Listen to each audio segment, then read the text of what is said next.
The arrival. The day began with silence across the docking bay as the alien narrator stepped off the transport ship and felt the weight of dozens of human eyes watching.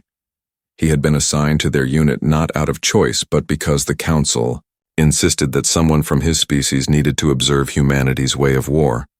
At first he thought it would be simple, that humans were overhyped deathworlders whose stories were exaggerated, but standing among them he already sensed something different. They did not carry themselves like most soldiers he had seen. There was no stiff posture, no trembling hands, no nervous glances. Instead, the humans laughed, slapped each other on the shoulders, argued about meals, and sang little songs while checking their weapons. It was as if they were preparing not for war, but for a strange celebration. The narrator kept his distance, uneasy, and studied their faces. There was youth among them, but behind their eyes burned a strange light that was neither madness nor serenity, but something harder to describe. When the commanding officer strode in, a tall woman with scars crossing her cheek, the humans fell quiet for a moment, but only to hear her words. She spoke not of honor or glory or sacrifice, but in plain terms. She told them what they faced, what the enemy was, where they were going, and what they needed to do to survive. Her tone was casual, almost blunt, and yet the soldiers listened with full attention. Then, when she dismissed them, the laughter returned, louder than before. The narrator walked among them, confused by the atmosphere. His own people prepared. For war with meditation, silence, and heavy rituals meant to clear fear from the mind. These humans seemed to embrace their fear and twist it into something else, into energy, into anticipation.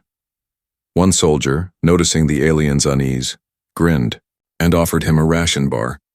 The taste was bitter, the texture unpleasant, yet the human laughed and said that if he could eat that, he could survive anything. The alien forced a nod and handed back the wrapper, wondering if this strange sense of humor was some kind of shield. Later, when the troop shuttle lifted off, the narrator felt the weight of battle closing in. The destination was a frontier world overrun by raiders, a place most armies would avoid because the terrain was hostile and the enemy numbers were great. Yet the humans accepted the mission with no hesitation. As the shuttle rattled through the atmosphere, he noticed something else. There was no fear sent, no trembling hands, no desperate prayers. Instead, humans joked about what kind of drink they would have after victory, about how many scars they might collect, even about who would be the first to get shot. Their humor was dark, but it bound them together like iron. The alien found himself staring at one young human across the aisle. The soldier's armor was scratched, his hand steady as he checked his rifle. When he looked up and met the alien's eyes, he smiled with a warmth that seemed utterly out of place in that moment. The alien asked quietly if he was afraid. The soldier shrugged and replied that everyone feels fear, but what matters is what you do with it. Those words struck the alien deeper than expected. In his culture, fear was something to be purged, something shameful. Here, fear was simply fuel. The shuttle shook as it landed, dust clouds swirling outside the small viewports. The ramp opened, and the smell of burning earth rushed in. The humans rose as one, weapons ready, eyes bright not with dread, but with an eagerness that unsettled the alien observer. He stepped down after them, feeling the weight of the world pressing against his chest. In that instant, he realized he was not among ordinary soldiers. These were creatures born from a world that killed the weak and sharpened the strong. He thought he had come to watch them fight an enemy, but already he was beginning to understand that the true revelation would be what it meant to stand among them.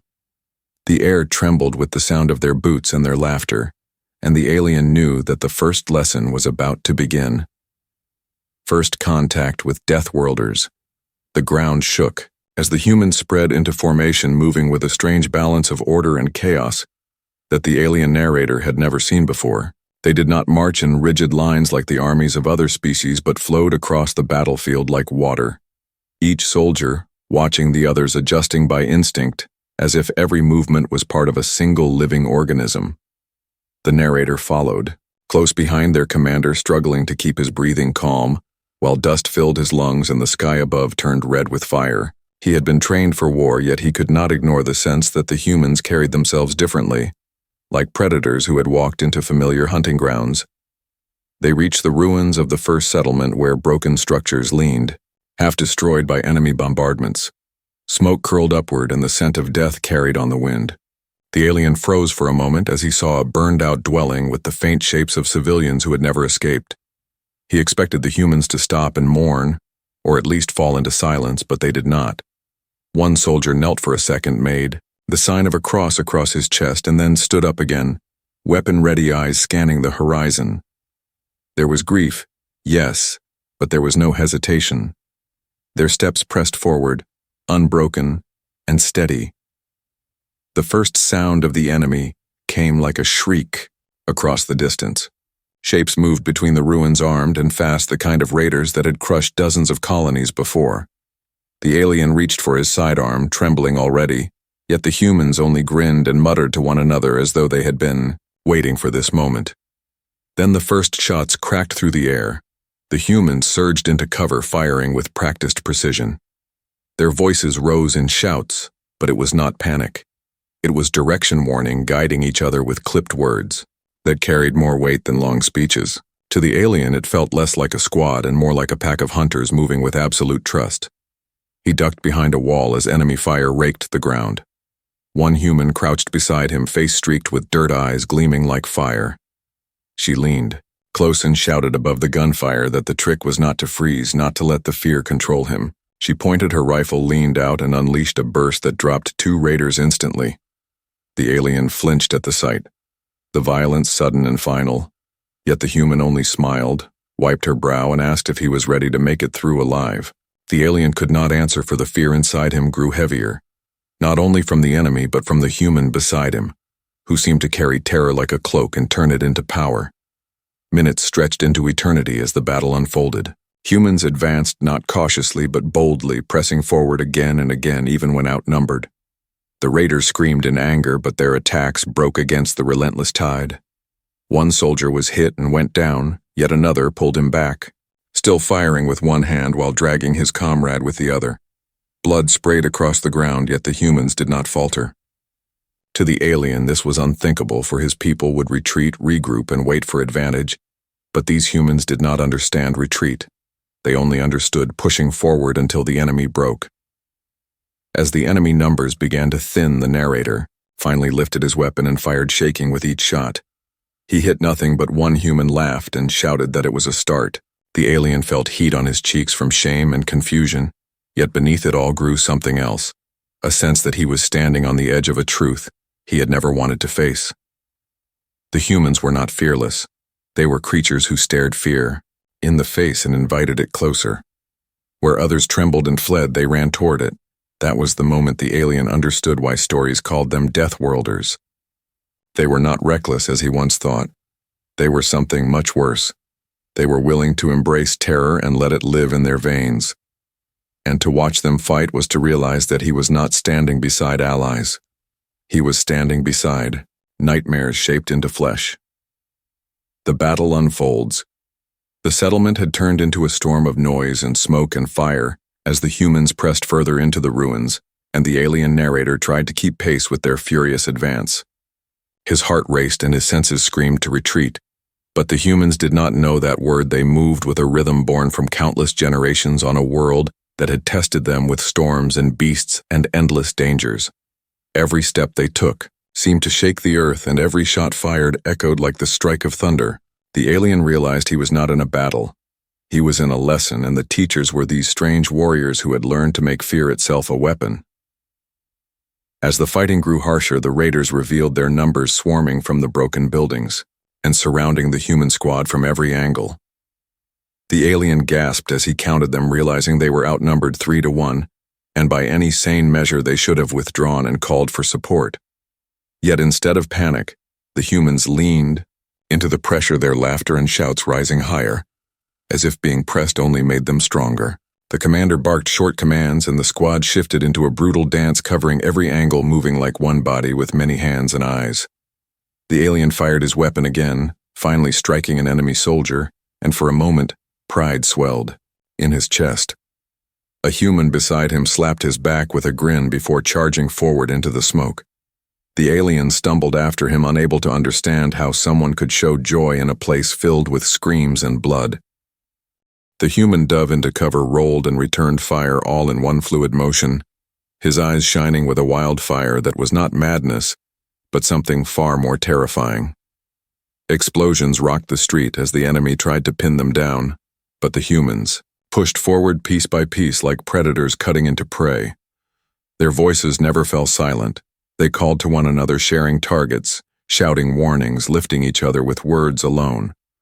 When one soldier fell, another was there to drag him, backpatch him up, or at least hold his hand while firing into the dark. The alien felt his chest tighten, watching it, because in his people's armies, wounded were left behind when retreat was called. But humans refused to leave anyone, no matter how impossible the situation seemed. The enemy began to falter under this relentless tide. The alien could see it in their movements, their hesitations, their uncertain cries. They had expected the humans to break, but instead they were breaking themselves. For every human struck down, two more pushed forward, shouting with rage or even laughter. The sound carried across the ruins and filled the alien with dread, because it was not the sound of despair or desperation. It was the sound of predators enjoying the hunt. Then it happened. One human soldier was cornered by 3 raiders, his rifle empty, his body bleeding. The alien froze, expecting to watch him die. Instead, the soldier pulled a blade from his side and charged headlong, screaming, not with fear but with something primal that made even the alien's bones shake. He cut one raider down with a savage slash, tackled the second, and forced the knife into its chest before taking a blow that dropped him to his knees. The third enemy raised a weapon but was torn apart by fire from the squad as they covered their fallen brother. The alien could not look away from the human who, despite wounds and blood, still grinned through the pain as he was pulled back by his comrades. That grin would haunt the alien's dreams. By the time the smoke cleared, the human stood victorious among bodies and burning wrecks. The alien tried to steady his hands, but they still shook, not only from what he had witnessed, but from the realization that he was beginning to understand the stories told across the galaxy. Terror was not only what humans felt in battle. Terror was what they gave to those who faced them, and sometimes even to those who stood beside them. The alien looked at the squad around him and knew this was only the beginning of what he would see. The breaking point. The ruins lay in silence after the last exchange, but the silence was deceptive, for the enemy had not truly retreated, and the humans knew it. The alien narrator could feel it in the way their commander's eyes scanned every shadow, and in the way the squad shifted their weapons with an ease that came not from nerves, but from preparation. They knew a second wave would come, and unlike others who might collapse under the thought of fighting again after such carnage, the humans seemed to lean into the anticipation, as though they were hungry for more. The alien felt his stomach tighten, because where his instincts screamed for retreat, these humans stood straighter, ready to face what came. The second wave arrived with fury. Dozens more raiders surged from every broken alley and rooftop, their roars filling the air like thunder. The alien flinched, but the humans only moved closer together, forming a knot of steel and flesh at the center of the rubble. They did not run, and they did not scatter. They pressed shoulder to shoulder, eyes hard and weapons blazing. The alien crouched among them, heart pounding as fire poured down from every side. It was madness, yet the humans treated it as nothing more than another trial to endure. Explosions rained down, tearing walls apart. The alien covered his head as rubble fell, but through the dust he saw the humans rising again, unbroken and shouting at one another to push forward. The commander's voice cut through the chaos, telling them to dig in and fight until the ground belonged to them. They obeyed without hesitation. Their movements were wild, but never without purpose. One would fire while another moved. One would reload while another covered.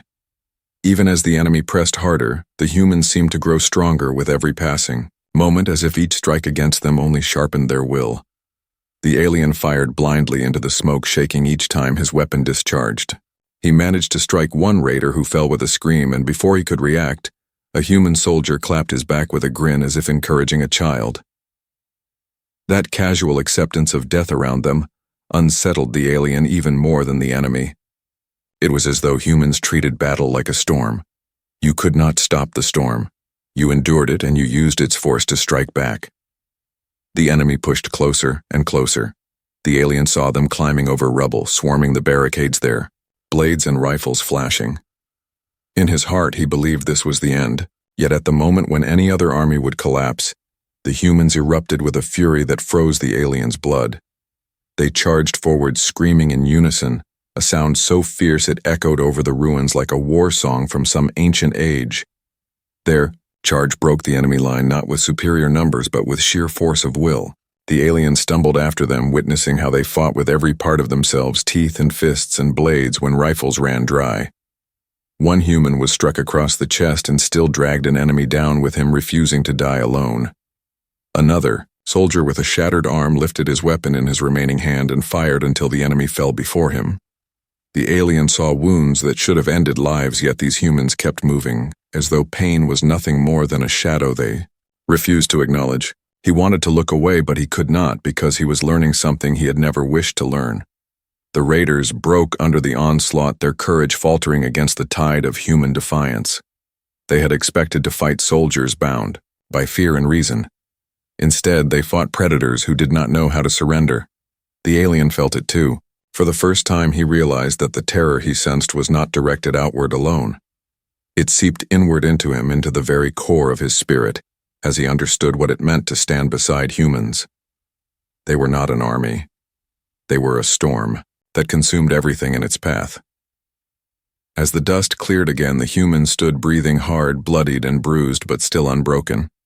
The alien staggered among them, struggling to process what he had seen.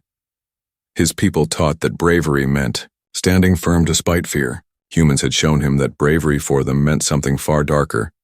It was embracing fear, taking it into themselves, and unleashing it back upon the world.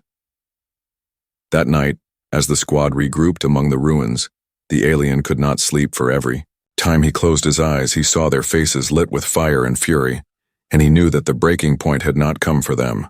It had come for him. Terror unleashed. The battlefield had grown quiet after the second wave, but the silence was heavy, like the pause before another storm. The alien narrator sat against a broken wall, trying to steady his breathing, while humans moved with steady hands, tending to the wounded and reinforcing their position.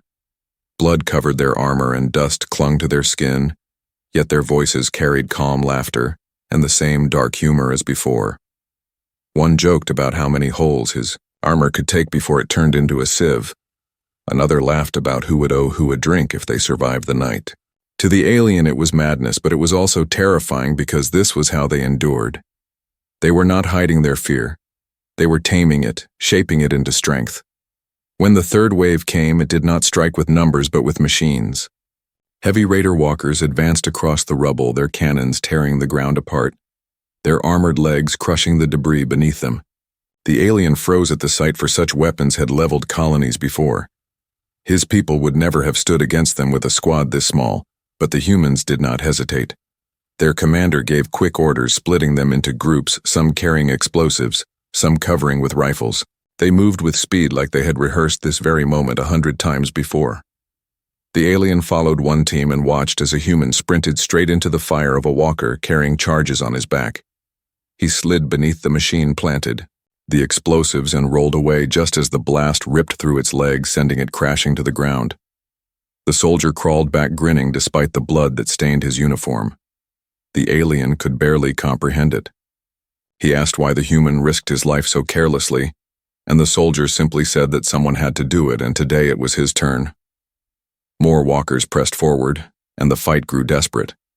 Humans shouted to one another, moved between ruins, threw smoke and fire in every direction.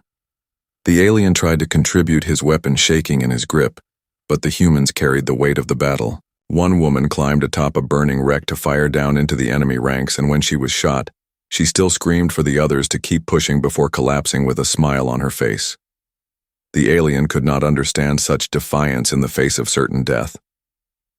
Then came the moment that seared itself into his mind forever. A human warrior was struck hard by a blast that tore through his side, ripping armor and flesh. Any other being would have fallen silent in death, but this man rose, staggering, his body half-broken, blood pouring from him.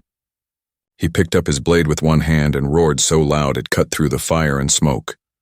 With half his body destroyed, he charged into the raiders, hacking and slashing, each blow fueled not by strength, but by something deeper, something the alien could not name. The enemy froze at the sight, unable to comprehend a being that refused to fall. Even the alien felt the hair on his neck rise as the man fought on each strike, tearing through armor, each scream carrying more terror than the machines themselves. It was not a fight anymore. It was a vision of something beyond survival. This was not courage. This was something raw and terrifying. It was humanity, unchained. The squad rallied around him, pushing harder than before. The raiders broke scattered and fled, unable to hold against the fury that one dying human had ignited. The alien stood frozen, watching as the man finally collapsed, his blade falling beside him, his eyes closing not in fear, but in peace. The squad gathered around him, not with despair, but with pride.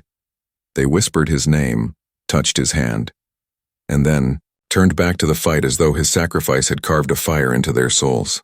The alien's mind reeled. He had seen armies win battles through strategy, numbers, or technology, but this victory came from something else, something intangible that lived only within humans. They did not fight to avoid fear. They fought to embrace it and transform it into terror for everyone who stood against them. The alien shivered because he realized the truth. The real terror was not the enemy, nor the machines, nor even the thought of death. The real terror was the humans themselves and what they became when cornered. The human reckoning. The air hung heavy, with smoke and the acrid stench of burned metal and scorched earth, as the alien moved cautiously among the survivors who were already tending to the wounded and collecting their fallen with a strange reverence. The humans did not cheer, nor did they cry. Instead, they worked silently with hands that trembled only slightly from exhaustion, yet carried a precision that betrayed decades of discipline and instinct. The alien could not believe what he was seeing, for these were not the fragile beings he had imagined from afar. These were predators tempered by life itself, in a way that no intelligence or technology could match. Every gesture of care, every glance toward a comrade carried an unspoken code of honor that was terrifying in its simplicity and absolute in its devotion.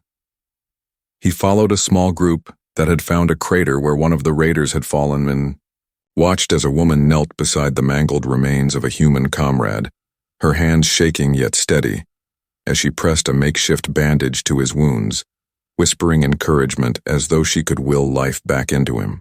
The alien felt a pang of something unfamiliar, because here was mercy and terror intertwined in a single being, a creature who could show unimaginable compassion moments after tearing an enemy apart with a smile.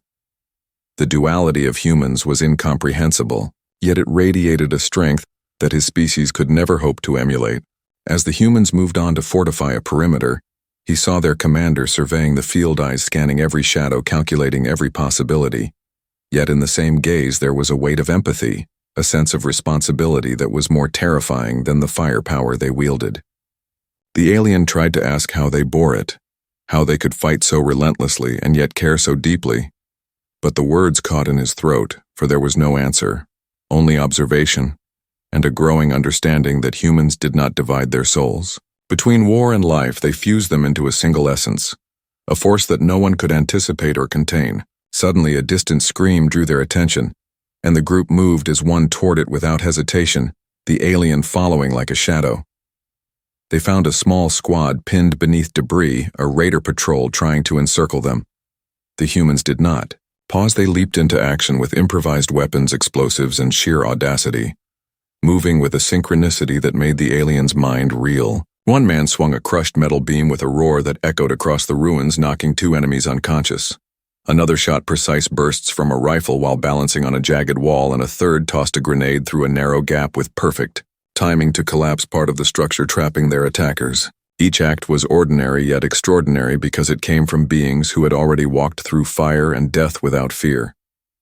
The alien's perspective shifted further when he saw one human kneel to comfort a terrified alien prisoner, not their own but still under their protection, speaking softly and offering water and words of reassurance even as the battle raged around them. His mind struggled to reconcile the contradictions, mercy and fury, calculation and instinct, loyalty and slaughter, all blended seamlessly into the fabric of human existence. There was no hesitation, no doubt, only action, guided by something primal and infinitely precise, something that made enemies break and allies follow without question. Night fell, and the fires of war illuminated the battlefield, casting flickering shadows that danced across the faces of survivors. Humans tended to the wounded, shared rations, told stories of old battles, and laughed despite exhaustion. The alien watched as their voices rose in song and realized that joy for them was as sharp and dangerous as their wrath. The humans did not merely survive terror, they embraced it. They turned it into something unbreakable, a weapon as much as their blades or guns. And in that moment, the alien understood that the real horror of facing humanity was not their strength, or skill or courage. It was the unpredictable depth of their spirit, the way they could inflict terror while nurturing life, the way they could embrace death while choosing to protect, and the way their very existence rewrote every rule he had known. About war and fear, the alien fell silent because he understood that to live among humans was to witness the embodiment of a force both awe-inspiring and horrifying, a reckoning that was not limited to the battlefield, but extended into the hearts and minds of all who crossed their path. Humanity was not a race to underestimate.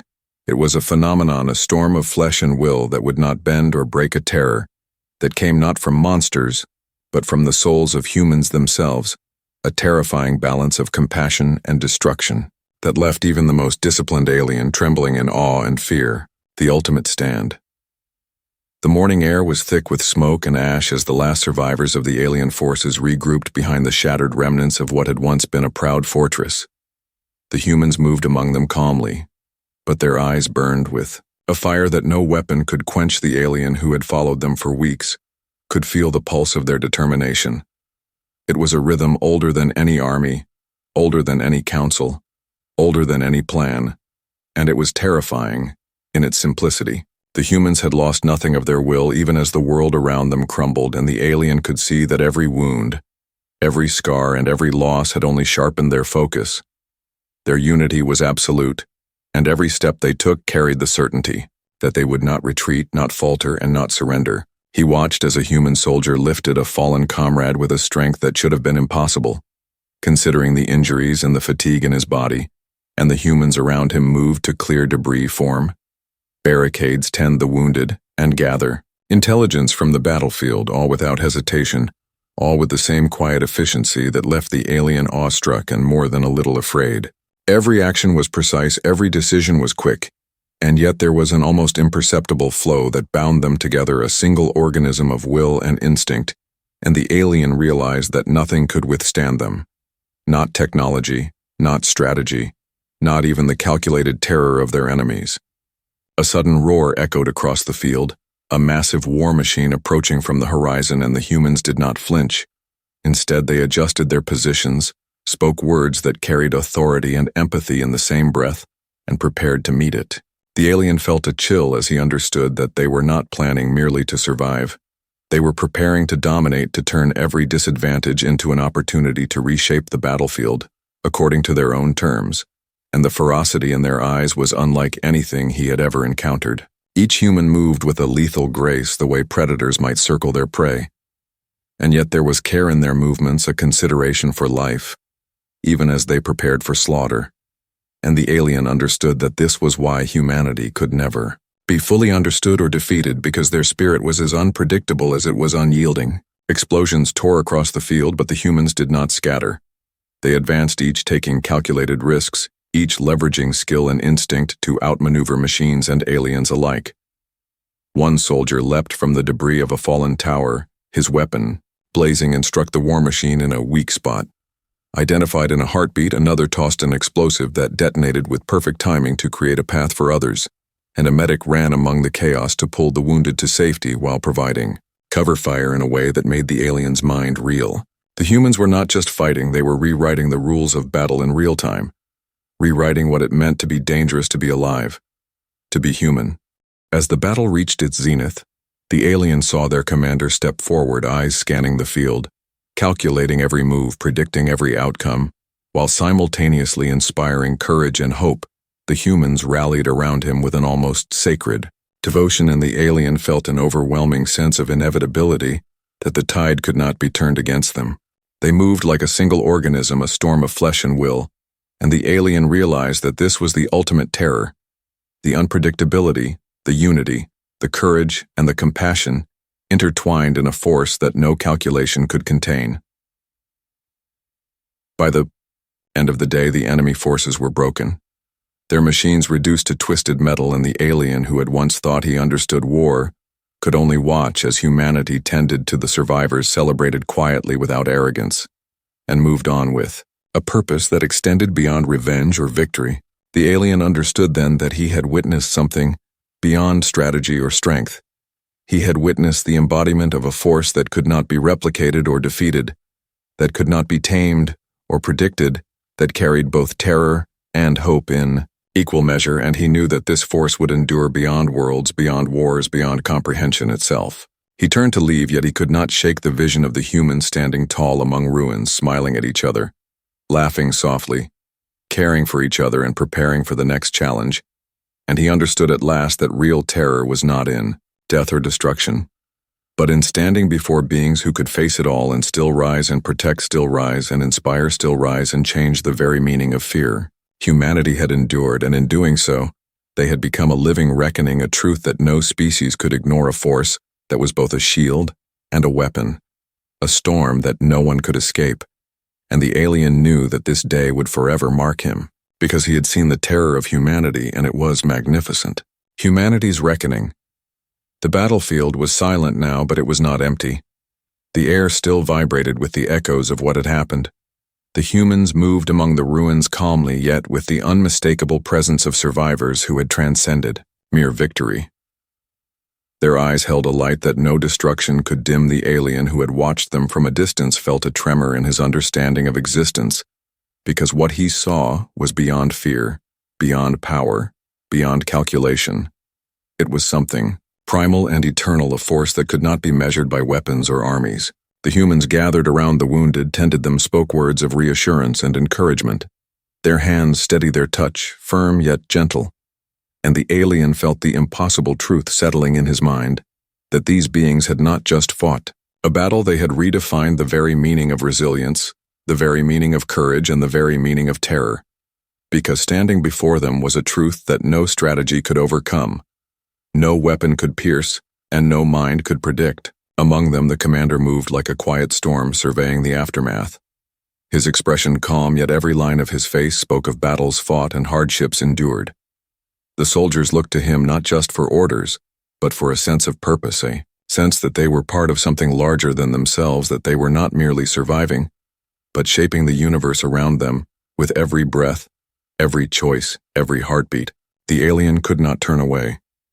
He was captivated not by the fear of death that humans inspired, but by the awe of life they carried within them, the fierce love for one another, the unshakable belief that no matter what horrors the universe threw at them, they would endure, they would protect, they would rise higher and stronger than ever before. He saw a young human approach a creature that should have been fragile by any measure, yet it moved with determination, eyes blazing as if carrying the weight of the entire battlefield on its shoulders, and in that instant, the alien understood the ultimate terror was not destruction. It was the certainty that humanity would continue. Humanity would adapt. Humanity would overcome. Humanity would stand, even when everything else had fallen, because their spirit was a living reckoning, their will an unstoppable tide, and the universe itself would have to bend to acknowledge it. The humans began to organize the survivors to build again, to reclaim what was lost, to ensure that every moment of their existence became a fortress. Against despair, they spoke quietly to one another, planning logistics, sharing stories, laughing softly in the ruins, their presence alone a declaration that life mattered more than anything else, that courage mattered more than fear, that hope mattered more than death. The alien watched in awe as one by one the machines that had terrified him were dismantled, or repurposed. The fallen enemies treated with mercy if they survived, their eyes wide with fear and respect, because the humans gave them a chance to see what it meant to face terror and live to understand it. Their actions were not just strategy, they were philosophy, a declaration of values written not on paper but on flesh, on courage on the endless horizon of existence. And when night fell, the humans lit small fires around the ruins, not to celebrate but to honor the past, to remind themselves of what they had overcome, and to cast a light so bright that even the darkness itself seemed to hesitate to encroach. The alien felt a trembling respect deep in his being, because he knew that he had witnessed not just survival, not just victory, but a transformation, the awakening of a force that would endure beyond worlds, beyond wars, beyond imagination itself, a force that could never be contained or predicted, a force that carried the full weight of terror and hope intertwined. And as he turned away, finally leaving the battlefield behind, he carried with him the memory of standing before humanity, and realizing that terror was not in the weapons, not in the armies, not in the destruction, but in the inevitability of a species that could rise after everything that could endure, after everything that could inspire, after everything that could define the universe on their own terms. The humans gathered together under the stars, speaking softly, laughing quietly, planning boldly, and he understood that this day would mark history, that this day would be remembered not just by survivors, but by every being who came to understand that humanity was not just strong. Humanity was not just clever, humanity was terrifying in the most beautiful way possible, and that the universe would never be the same. The end.